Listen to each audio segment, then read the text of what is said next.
রাখবেন, কখনো কখনো প্ল্যানগুলো কিছু কিছু জিনিস গোপন করে রাখা মানে হচ্ছে আপনি আপনার লক্ষ্যে পৌঁছানো। কারণ কখনো কখনো আপনার বিরুদ্ধে আপনার সবচেয়ে নিকটজন শত্রু হয়ে যেতে পারে। হতে পারে maybe that your friends, as it happened for Yusuf alayhis salam, that his own brothers went against him, তার নিজের ভাইরা কিন্তু তার বিপক্ষে চলে গেছে। এটা হতে পারে। ইউসুফ আলাইহিস সালাম ভাইরা কি করেছেন, তারা যখন শুনেছেন তার এরকম একটা সম্ভাবনা আছে, তখন তারা তাকে হত্যা করার জন্য পরিকল্পনা করেছেন। মানুষ কি কেবল ফিজিক্যালি মারা যায়? মানুষ তো স্পিরিচুয়ালি আরো অনেক অনেক অনেক আগে মারা যায়। আপনি বলেন তো, আপনার সকাল থেকে কি করেন আপনি? আপনার when you start your day, একটা বড় প্রবলেম যুবকদের, আল্লাহ সুবহানাহু ওয়া তাআলা রাত দিয়েছেন কি জন্য বলেন তো? ঘুমানোর জন্য। আর দিন দিয়েছেন কি কারণে? আমরা ঘুমাই কখন? অধিকাংশ তো ঘুমাই দিনে। ওই যে বলছে সুবহানাল্লাহ, আল্লাহর নিজামকে কেউ যদি উল্টিয়ে দেয়, কিয়ামত হলে ওই ব্যক্তি কোনোদিন সফল হতে পারবে না। কিয়ামত হলো না। আপনার নবী কি করেছেন? তিনি আর্লি এশার নামাজের পর আল মুসামারা চ্যাটিং, এটাকে তিনি নিষিদ্ধ করেছেন। এশার নামাজের আগায় ঘুমানো, মাগরিব থেকে এশার নামাজে এইটুকু সময় ঘুমানোকে রাসূল প্রচন্ড অপছন্দ করতেন। ফজরের পরে তিনি ঘুমানোকে প্রচন্ড অপছন্দ করতেন। আপনি রিজিক কিভাবে পাবেন? পৃথিবীর সবচেয়ে এখন সেকুলার ম্যাটেরিয়াল পার্সপেক্টিভ থেকে যে সকল ব্যক্তিরা সফল, তাদের জীবনী পড়ে দেখেন তো কে ফজরের পরে বা সকালবেলা ঘুমায়? আপনি একজন খুঁজে পাবেন কিনা? পাবেন না একজনকে খুঁজে। সকালবেলা আপনি কিভাবে, how do you spend your time while sleeping? In the very morning when the provisions are distributed, the arzak, the rizq is distributed among the people, যখন আল্লাহ তাআলা রিজিক গুলো ডিস্ট্রিবিউশন করে দেন, আপনি পাখির মতো হতে পারলেন না কমপক্ষে। পাখি তো ভোরবেলা উঠে, অথবা বনের জঙ্গলের প্রাণীগুলো কিন্তু কোনোদিন সকালবেলা ঘুমায় না। আপনি কেন সকালবেলা ঘুমান? আপনি শরীর, আমাদের যুবকদের, এখন তো যুবকরা আমরা ভিডিও গেমে প্রচুর পরিমাণ সন্ত্রাসীদেরকে মারি, কিন্তু এরপরে 1000 সন্ত্রাসীকে আপনি রাতের বেলা মারলেন। আপনি যখন এবার ঘুমাতে যাবেন, একটু মুখটা ধুবেন অথবা ব্রাশ করবেন, টয়লেটে ঢুকে দেখেন যে একটা তেলাপোকা, মা তেলাপোকা বাঁচাও, এর মধ্যে কিন্তু 1000 সন্ত্রাসীকে মেরে ফেলছে। আপনি ফিজিক্যালি কতটা শক্তিশালী বলেন? কতটা শক্তিশালী আপনি হয়েছেন? ফিজিক্যালি আপনি শক্তিশালী হন নাই। ফিজিক্যালি শক্তিশালী হতে হলে আপনার রাসূল কি বলেছেন? যুবকদেরকে কি বলেছেন? তোমরা তীর মারা শেখো, ঘোড়ায় ওঠা শেখো, তোমরা সাঁতার করা শেখো। এগুলো আপনাকে শিখতে হবে। শারীরিকভাবে শক্তিশালী একজন ইমানদার আল্লাহর কাছে শারীরিকভাবে দুর্বল ইমানদারের চেয়ে অনেক অনেক প্রিয়। কারণ আপনার শরীর যদি সুস্থ না থাকে, তাহলে আপনি কিভাবে যুদ্ধ করবেন? শয়তানের বিরুদ্ধে ওমর রাদিয়াল্লাহু তাআলার বংশধর তো আপনি, আপনাদের শরীরে তো ওমরের রক্ত আছে।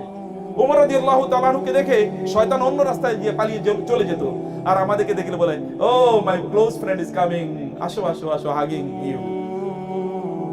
তাই না? শয়তানের জন্য আপনাকে, শয়তান তো শত্রু, অতএব ওর সাথে শত্রুতা তৈরি করা দরকার। এটা করতে হবে। ইউসুফ আলাইহিস সালাম ভাইরা তাকে হত্যা করার জন্য কূপে নিক্ষেপ করেছে।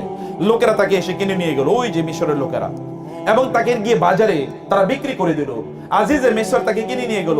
আজিজের মিশরের স্ত্রীর কাছে নিয়ে গিয়ে বলল, এই ছেলেটাকে আমি কিনে নিয়ে এসেছি, খুবই সুন্দর, ওকে প্রয়োজনে আমরা আমাদের ছেলেও বানাতে পারবো, আমাদের ছেলে হিসেবে গ্রহণ করতে পারবো তাকে।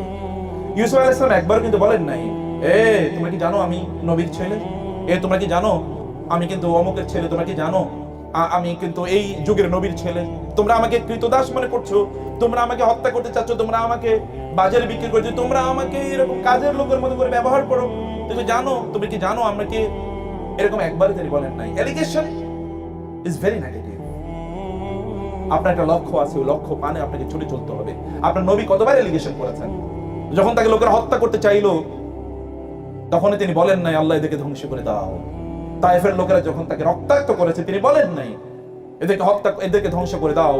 তখন পাহাড়ে ফেরেশতা এসে বলেছেন, আল্লাহ আমাদেরকে পাঠিয়েছেন আপনার কাছ থেকে অনুমতি নেওয়ার জন্য, যে এদের উপর এই পাহাড়কে ফেলে দিয়ে এদেরকে ধ্বংস করে দেওয়ার জন্য। তিনি বলেন নাই, তিনি বলেছেন বরং আমি ওয়া ইন্নী লা আরজু আন ইউখরিজাল্লাহু মিন আসলাবিহিম মান ইয়াবুদুল্লাহ ওয়াহদা, বরং আমি আশা করছি আল্লাহ তাআলা এদের পরবর্তী প্রজন্মকে এমন বানাবেন যারা কেবল আল্লাহর ইবাদত করবে। কি পজিটিভ মেন্টালিটি, কি অসাধারণ পজিটিভ মেন্টালিটি। অভিযোগ নাই, কারণ তিনি জানেন তার লক্ষ্য কি, তার উদ্দেশ্য কি। সফল মানুষরা কোনোদিন অবজেকশন, এলিগেশন নিয়ে পেছনে তারা সময় কাটায় না, যেমনি ভাবে ইউসুফ আলাইহিস সালাম কাটাননি, বরং তার লক্ষ্য পানে তিনি এগিয়ে গিয়েছেন। তিনি তো স্বপ্নে দেখেছেন, তিনি জানেন যে লক্ষ্য কি, কোথায় গিয়ে ঠেকতে হবে, এবং ওইখানে তিনি তার জীবনের, অথবা একজন ইয়াং ম্যান জীবনের সবচেয়ে বড় যে ফিতনা, এই ফিতনার মধ্যে তিনি সেখানে পড়েছিলেন। কিন্তু ইউসুফ আলাইহিস সালাম তিনি তার নিজেকে কিভাবে বাঁচিয়েছেন দেখেন তো। ইউসুফ আলাইহিস সালামকে দরজা বন্ধ করে সবচেয়ে সুদর্শন নারী, সবচেয়ে ক্ষমতাশালী নারী এবং সবচেয়ে অর্থবিত্তশালী নারী এবং ঘরের মধ্যে অনেক বেশি স্ট্রং, তিনি বলছেন মাআযাল্লাহ, আল্লাহ আমার একমাত্র আশ্রয়স্থল। একথা তিনি বলে এরপরে বললেন রব্বিস সিজনু আহাব্বু ইলাইয়া মিম্মা ইয়াদউনানি ইলাইহি, আল্লাহ আমাকে তুমি প্রয়োজনে কারাগারে নাও, তারপরে এদের থেকে তুমি আমাকে বাঁচাও। ইউসুফ আলাইহিস সালাতু ওয়াস সালামের প্রতি ওই নারীর এই আচরণ যখন এলাকার অর্থাৎ শহরের সকল নারীদের কাছে পৌঁছে গেল, তারা বললেন ইমরাতুল আজিজি তুরাবিদু ফাতাহান নাফসিহা কদ শাগাফা হুব্বা ইন্নাল্লাহ, যে ইমরাতুল আজিজ, আজিজের গভর্নরের স্ত্রী কি করলো, এই ইয়াং ছেলের পেছনে পড়ে গেল, তার প্রতি এরকম প্রলোভ, মানে তাকে এরকম প্রলুব্ধ করার চেষ্টা করলো। এরকম কথাবার্তা যখন তিনি বলছিলেন, যখন নারীরা বলছিলেন, তখন ইমরাতুল আজিজের স্ত্রী সব নারীদেরকে ডাকলেন এবং ডেকে দেখালেন যে এই যে ইউসুফের ব্যাপারে তোমরা বলছিলে, আমি কাটিং লং স্টোরি শর্ট, এই ইউসুফের ব্যাপারে তোমরা বলছিলে, তাদেরকে দিচ্ছিল যে তারা ফল কাটো, ফল কাটতে গিয়ে ওই চাকু দিয়ে তাদের আঙ্গুল কেটে ফেলেছে। ইউসুফের সৌন্দর্য দেখে তারা বিমোহিত। আপনাদের কি মনে হয় ইউসুফের কেবল ফিজিক্যাল সৌন্দর্য দেখেছে? নো, ইউসুফের হাঁটার ভঙ্গি, তার কথা বলার ভঙ্গি, তার চাহনি এবং তার জামা কাপড়ের অথবা তার ড্রেস কোড, এগুলো সবকিছু নারীদেরকে বিমোহিত করেছে। মনে রাখবেন, আপনারা পুরুষরা একজন নারীর সাদা চামড়া দেখলে আকৃষ্ট হয়ে যান, কিন্তু নারীরা সাদা চামড়ার প্রতি আকৃষ্ট হয় না। নারীদের বোনেরা বাইরে আছেন, তারা জানেন, I know that women do have much more personality than the men. পুরুষদের চেয়ে নারীদের পার্সোনালিটি অনেক বেশি। নারীরা একজন পার্সোনালিটি ওয়ালা পুরুষকে কামনা করে, প্রত্যাশা করে, ভালোবাসে, চায় তার স্বামী এরকম হোক অথবা তার ভবিষ্যৎ মানুষটি এরকম হোক, তার পার্সোনালিটি আছে, এটা তারা চায়, কেবল চামড়া সাদার দিকে তাকায় না। আমরা পুরুষরা তো চামড়া সাদা হইলে এই কি আসলে মানে কোথাকার হিন্দু, বৌদ্ধ, খ্রিস্টান, ইহুদি, নাসারা কিচ্ছু তাকায় না, চামড়া সাদা তো এবার আমি কাইতে হয়ে পড়ে গেছি। পরিস্থিতিটা এরকম না? ব্যক্তিত্ব ইজ ভেরি ইম্পর্টেন্ট। ইউসুফ আলাইহিস সালাম ব্যক্তিত্ব থেকে ইমপ্রেস করেছে, এ তো তাকায় দেখে অন্যভাবে। যুবকরা আপনি তাকান কিভাবে? and you know that your looking is also the expression of your personality. আপনার তাকানোটাও আপনার পার্সোনালিটিকে ডিফাইন করে। আপনি কিভাবে তাকান, আপনি কিভাবে হাঁটেন, এটা ডিফাইন করে, ব্যক্তিত্ব ডিফাইন করে। ইউসুফ আলাইহিস সালাম ব্যক্তিত্ব তাদেরকে এইভাবে অনুপ্রাণিত এবং উদ্বুদ্ধ করেছে। ইউসুফ আলাইহিস সালাম জেলে চলে গেলেন। জেলে গিয়ে তিনি কি বসেছিলেন?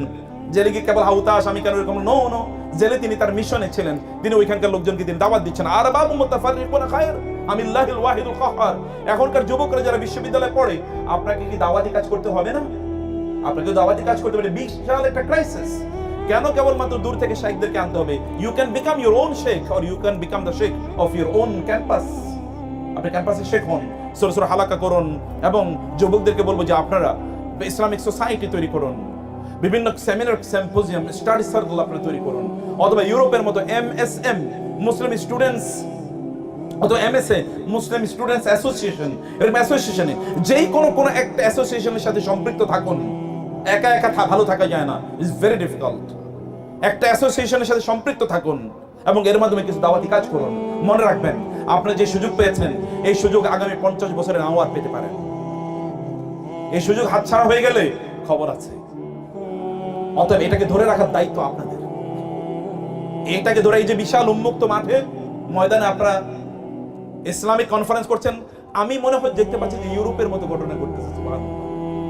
এবং আপনি জানেন ইউরোপে এই জাতীয় কনফারেন্সের কারণে ইউরোপের স্ট্যাটিস্টিক্স হচ্ছে, প্রেডিকশন হচ্ছে যে ইউরোপে এই সিস্টেমে যদি চলে তাহলে 2050-তে ইউরোপের অধিকাংশ দেশ মুসলিম মেজরিটি দেশে পরিণত হবে। ওদের প্রেডিকশন, এবং ওই কারণে ওরা প্রচন্ড আতঙ্কিত। এবং the same I can see the scenario. এবং বিশ্বাস করুন, আল্লাহর কসম, গত 16 বছরে বাংলাদেশে ইসলামকে দমিয়ে রাখার জন্য যত আয়োজন চলেছিল, গত 3 মাসে আল্লাহ সুবহানাহু ওয়া তাআলা তার চেয়ে 10 গুণ বেশি আয়োজন করে দিয়েছেন। এই যে আপনাদের এই আয়োজনই তার প্রকাশ। এখানে কি পরিমাণ, আমার মনে হচ্ছে যেন সব আল্লাহওয়ালা। আর আপনার সত্যি করতে ইয়াংরা তো এতটুকু আল্লাহর ইবাদত করলে তার আল্লাহওয়ালা, আল্লাহর ওলি হয়ে যায়। ওলি হয়ে যাওয়া সম্ভব। প্রিয় ভাইরা এবং বোনেরা, আমি সেই জন্য আপনাদেরকে বলবো যে this is my last advice to you, যে এখানে ফিতনা পূর্ণ একটা জীবন এখানে আছে, কিন্তু এটাই সবচেয়ে প্রোডাক্টিভ।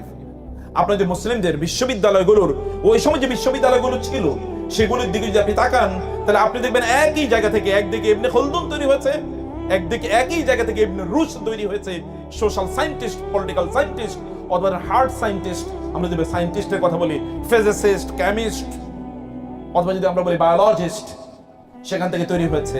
ম্যাথমেটিশিয়ান তৈরি হয়েছে আল খাওয়ারিজম, যেখান থেকে এসছে, ওইখান থেকে ইমাম বুখারী এসছে। From the same environment, under the same roof, in the same syllabus তারা পড়েছে, একই এনভায়রনমেন্টে তারা পড়েছে, একই শেখদের কাছে পড়েছে। আপনি যদি ওই ইউরোপের তৎকালীন মুসলিম আন্দালুসিয়া এর কথা যদি আপনি বলেন, যেখানে আজকের এই নেটওয়ার্কের মতো এরকম একক কর্ডোবাতে কেবলমাত্র 78 ওয়ার্ল্ড ক্লাস ইউনিভার্সিটি ছিল কেবল একটা সিটিতে। 78 ওয়ার্ল্ড ক্লাস ইউনিভার্সিটি ছিল, যেখান থেকে এরকম অ্যাস্ট্রোনমার তৈরি হয়েছে। যখন ইউরোপিয়ানরা তারা জঙ্গলে বসবাস করে, তখন মুসলমানরা বিশাল টেলিস্কোপ নিয়ে তারা মহাকাশের তারকা গণনা করে। তখন তাদের নাসায় মুসলমানরা বসে কাজ করে, আর ওরা তখন জঙ্গলে তাদের জীবনাতিপাত করছে। এরকম একটা সময় আপনারা ছিলেন, আপনাদের ওই গোল্ডেন টাইম আছে। এই পৃথিবীর প্রথম সায়েন্টিফিক এরা, প্রথম educational revolution and renaissance, cultural renaissance তো আপনাদের পূর্বপুরুষদের হাতে হয়েছে, আর আপনাদের রক্ত তো সেখানে প্রবাহিত। রক্ত 14 জেনারেশন পরে হলেও আগের রক্তের কাজ করে। আগের রক্তে 14 জেনারেশনও যদি কোনো ভালো লোক থেকে থাকে, কোনো বুদ্ধিজীবী থেকে থাকে, কোনো সায়েন্টিস্ট থেকে থাকে, 14 জেনারেশন পরে হলেও ওই রক্তে আল্লাহ সুবহানাহু ওয়া তাআলা আরেকজন ব্যক্তির এরকম জন্ম দিয়ে দেবেন, সৃষ্টি করে দেবেন। যেমনি ভাবে ইব্রাহিম আলাইহিস সালাতু ওয়াস সালামের ছেলে ইসমাইল আলাইহিস সালাতু ওয়াস সালামের কত পরের জেনারেশনে এসে একজন নবী এসেছেন। সেই নবী হচ্ছেন মানবতার শ্রেষ্ঠ দূত, সাইয়্যিদুল মুরসালিন ওয়াল আম্বিয়া, নবীদের সরদার, মানবতার সরদার, আল্লাহর শ্রেষ্ঠতম সৃষ্টি মুহাম্মদুর রাসূলুল্লাহ সাল্লাল্লাহু আলাইহি সাল্লাম। কই ইসমাইল আলাইহিস সালাম, আর কই ইসমাইল আলাইহিস সালামের আরেক ভাই ইসহাক আলাইহিস সালাম। ইসহাক আলাইহিস সালামের তার বংশধর কি পরিমাণ নবী এসে, বনি ইসরাইলের সকল নবী, কিন্তু এখানে একজন নবী আসে নাই। কিন্তু সর্বশেষ যিনি এসেছেন তিনি সকল নবীকে সুপারসিড করে এগিয়ে গিয়েছিলেন। রক্তটা এরকম আর রাকা, এটি দাসাসা, এটি কোন এক সময় গিয়ে এরকম উতরে উঠবে। আপনাদের তো সেরকম আছে, তাহলে আপনাদের এখন কেবল জেগে উঠার প্রয়োজন। আপনাদেরকে জেগে উঠতে হবে। আপনারা একই কাজ করতে পারেন, কিন্তু আপনাকে প্রচন্ড কনসেন্ট্রেটেড হতে হবে। আমাদেরকে এখন সবচেয়ে বড় প্রবলেম আমাদের মাইন্ডফুলনেস নাই। আমরা খুব কনসেন্ট্রেটেড হতে পারছি না, মনোযোগী হতে পারছি না। কেবল ডিস্ট্রাকশন, এইটা ওইটা। আপনার দিনটা শুরু করেন ফোকাসড, একটা হাইলাইটেড ইস্যু নিয়ে, যে আজকে আমি এটা শেষ করব। একটা শেষ করুন, পাশাপাশি অন্য কাজ করবেন, কিন্তু এটা করুন। ফোকাস করুন, টার্গেট নেন, প্রতি সপ্তাহের জন্য টার্গেট নেন এবং মাপন, মেজারিং করুন আপনার নিজকে, যে বেঞ্চমার্কিং করুন, যে আপনি কোথায় যাচ্ছেন, কতটুকু আপনি আগাচ্ছেন, আপনি পিছাচ্ছেন নাকি আগাচ্ছেন, এটা আপনাকে দেখা দরকার। আপনাকে নেটওয়ার্কে বাংলাদেশকে অবশ্যই নেতৃত্ব দিতে হবে ইনশাআল্লাহ। নেতৃত্ব দেওয়ার জন্য আপনাদের নিজেকে তৈরি করতে হবে। তৈরি করার ফুরসত আপনাদের সামনে আছে, টাইম অবারিত। গুনাহমুক্ত জীবন যাপন করুন, দেখবেন আল্লাহ সুবহানাহু ওয়া তাআলা আপনাকে নেতৃত্ব প্রদান করবেনই করবেন। ওয়াদাল্লাহু আল্লাযীনা আমানু ওয়া আমিলুস সালিহাতি লা ইস্তাখলিফান্নাহুম ফিল আরদি কামা ইস্তাখলাফাল্লাযীনা মিন ক্বাবলিহিম ওয়া লা ইউমাক্কিনান্না লাহুম দীনাহুম ওয়া লা ইউবাদদিলান্নাহুম মিন বা'দি খাউফিহিম আমনা ইয়াবুদুনানি লা ইউশরিকুনা বি শাইআ। আপনি একটা কনসেন্ট্রেটেড, একটা ইখলাসপূর্ণ জীবন যাপন করেন। আল্লাহ সুবহানাহু ওয়া তাআলা, আল্লাহর কসম করে বলছি, আল্লাহ সুবহানাহু ওয়া তাআলা আপনাকে নেতা বানাবেন। যেভাবে তিনি ইব্রাহিম আলাইহিস সালাতু ওয়াস সালাম বানিয়েছেন এবং তার সন্তানদেরকেও তিনি বানিয়েছেন।